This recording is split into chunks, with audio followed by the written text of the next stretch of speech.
Well, God wants us all to be courageous because He knows we'll face times in life and situations and circumstances that it takes more than just a desire. It takes courage. Many people operate on the basis of fear, on the basis of what other people think. We as believers should operate on the basis of courage. Courage to say no when we ought to say no. Courage to say yes when we should say yes. So what kind of courage do you have? Is yours sort of floating between depending on the situation? Or do you know the difference between right and wrong for your life?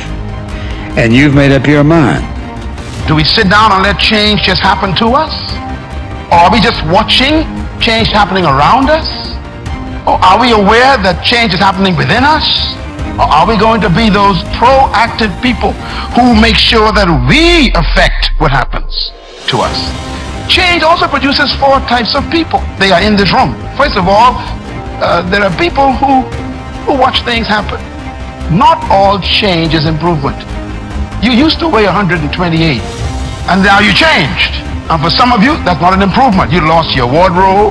You lost your ability to climb up steps fast. You even lost the quality of health that you had.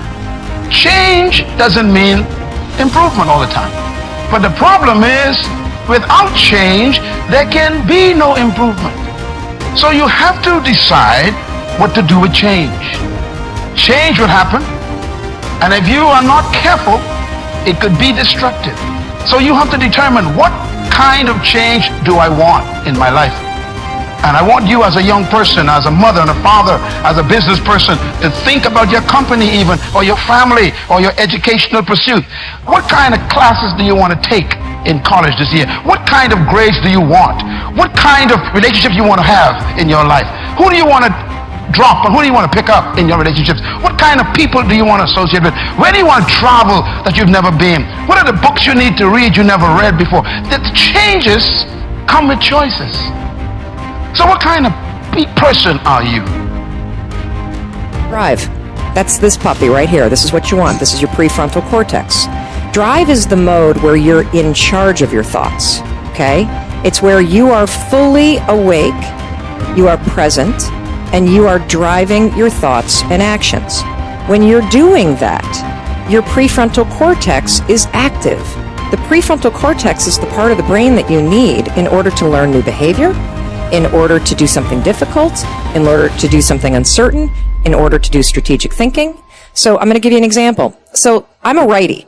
If I were to try to write with my left hand, Lewis is going to torture me and tie my hand behind my back and make me do this, I could do it. It would look like I was writing with my foot. And if Lewis came up to me and said, "Hey Mel, you want some bulletproof coffee?" I'd be like, "Lewis, I'm trying to concentrate. I can't do this." My prefrontal cortex would be el fuego, because it is firing on all cylinders to communicate to my hand new behavior. So the thing that's cool about that is that you can use a simple trick. The moment you feel yourself hesitate, the moment you've got one of those moments where you know that you need to, this is that moment that Lewis talks to you about where you got to step outside of your comfort zone and you've got to lean into your passion and you've got to really take some risks and you got to feel the fear and you got to do it anyway.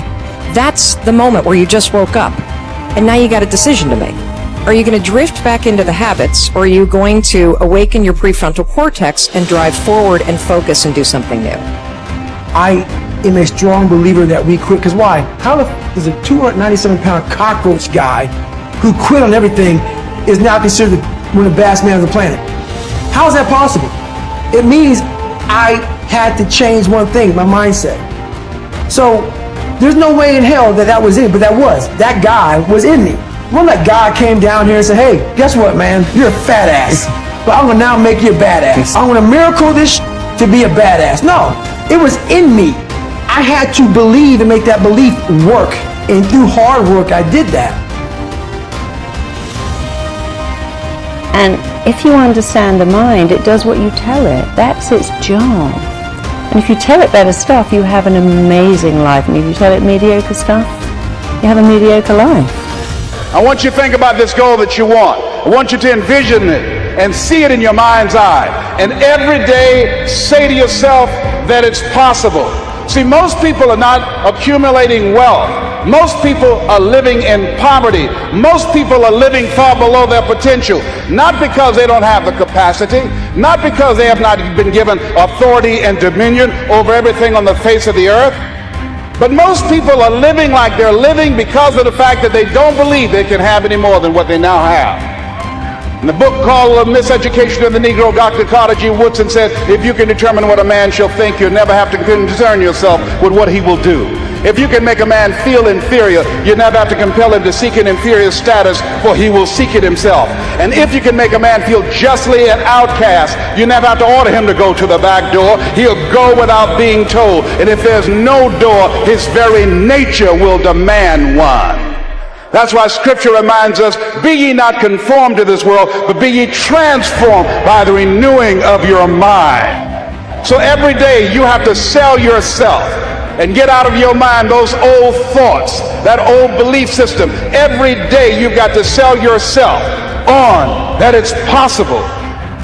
That you got to put a new mind in you. You got to get out of your mind. You got to begin to restructure your thinking. Every day you've got to begin to recondition your mind. See, many of us go through life making choices, thinking it's our choices, and it's not. What do you mean by that? I'm reminded of the great anthropologist Margaret Mead. She was in a restaurant in Europe, and a waiter saw her and said, "Oh, how are you? I'm so glad to see you." He said, "There are several other Americans here tonight." And she said, "Is that right?" He said, "Yes." She said, "When you serve them dessert, let me know and I'll tell you exactly how many are here." He said, "That's not possible." She said, "Let me know after you serve dessert." When he served dessert, he came back and he told her. She got up, she walked around, and she looked and she observed, and she said, "You have exactly 65 Americans here." He checked the guest list and he was amazed. He said, "How did you know that?" She said, "Because in Europe, when you eat a slice of pie or cake, you eat it from the back toward the tip. In America, when we eat a slice of pie or cake, we eat it from the tip toward the back." How many of you, when you eat a slice of pie or cake, you eat it from the tip toward the back? Raise your hands, please. Good. Now, what else is in your mind? What else are you doing unconsciously that you don't even know? I'm going to say something and I want you to answer it after it. I want you to end it for me. Winston tastes good like what? How many of you don't even smoke Winston but know it? Raise your hands, please. Now, that commercial been off the air for 30 years. 30 years. See, let me share something with you. The easiest thing I've ever done was to earn $1 million. The most difficult thing I've ever done was to believe it could happen to me. That was the most difficult part, to believe that given my circumstances, if my birth parents came down this aisle right now, I would not know either one if my daddy came up here or my mother came up here. Given the fact that I was born in an abandoned building on a floor, being labeled educable, mentally retarded, not having any college training, I used to feel all my life that people who had college degrees were more intelligent than me. I remember going to see the late Dr. Norman Vincent Peale, the author of the book, The Power of Positive Thinking. And I used to look at him up on stage and I said, I could do that. I would love to talk to people. I love to talk to people. And I said, I could do that.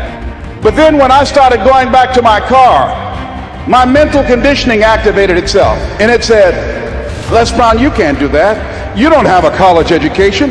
Les Brown, you can't do that. You don't have the training. You've never worked for a major corporation. You can't do that. What makes you think you can earn $5, $10, $15, $20,000 in an hour? You don't earn that now working for 2 or 3 months. What makes you think that you can speak for AT&T, Procter & Gamble, McDonald's Corporation, General Electric? These are clients I have now. You've never even worked for them. How many of you ever thought about something you wanted to do and you talk yourself out of it? Raise your hand if you know what I'm talking about. That inner conversation is what's going to haunt you. After staying here and saying, I can do all things through Christ who strengthens me. After saying that again and again, we are more than conquerors. That inner conversation will cause you, when you leave here, to go back leading a life of mediocrity, leading a life of unproductivity, leading a life of poverty. You said something in there that It's really interesting, but I don't understand quite what you mean by it. So you said you have to make sure that the language is not only compelling, but absolutely up to date. What do you mean up to date? Well, I'll give you an example. I worked with somebody who was morbidly obese. And he had a story, you know, when I was a baby, I was only 2 pounds, I nearly died, my parents had to feed me every hour, wake me up, and if I threw up the food, my mum would cry. And he has this story, I'm like, okay, but that's 50 years ago, now you're going to die of being 600 pounds. So you have to talk to the mind and say, this is completely outdated, it's behind you. So people have a story, you know, I can't find love because my dad left when I was 1. I can't find love because my mum preferred my brother. I can't be a success because I never went to university. I can't speak in public because I blush. And without understanding, when you describe why you can't, you keep it going. If you keep talking about the symptom, your mind keeps it alive, because whatever you focus on, you get more of. And so a lot of people have language that's completely irrelevant. Like, yes, I know your dad left when you was 1. I know your mother put you up into foster care and didn't love you, but that's then. This is now. And so they have outdated stories, outdated language. I can't do that because... the classic one I heard, oh my God, my boyfriend just ripped out my heart, stamped all over it, killed me. And if I find love again, it will kill me. I'm like, darling, he got bored. And you would have got bored too if you'd stuck around. And that was your starter relationship. Go and find a better one with someone amazing. Everything he loved in you, you didn't take it home with him. It's still there. So don't use that irrelevant, I found love and it killed me when it ended. So I found love, the wrong person, but I'm going to find it again with the right person. It's going to be amazing and compelling. He's going to fall in love with my soul. We're going to be together forever, because you've got to turn your mind on, and it loves exciting words, dramatic words. It really loves words that make a picture. So if I said to you, you can be the most phenomenal, powerful, awesome, incredible speaker. When you speak on stage, everyone stops to listen. You could hear a pin drop. They look at you. They hear what you're saying. They like you. The mind goes, oh, I like this. I know where I'm going here. But when you go, I'm not bad at speaking. Sometimes I'm quite good. Occasionally, I really get it right. The mind goes, what are you talking about? That's not dramatic enough for me. Yeah, I'm a huge believer in the power of self-talk, and that the way that you talk to yourself is going to have a profound impact on how you move forward, and like you said, getting excited and using big language. I'm way on board with that.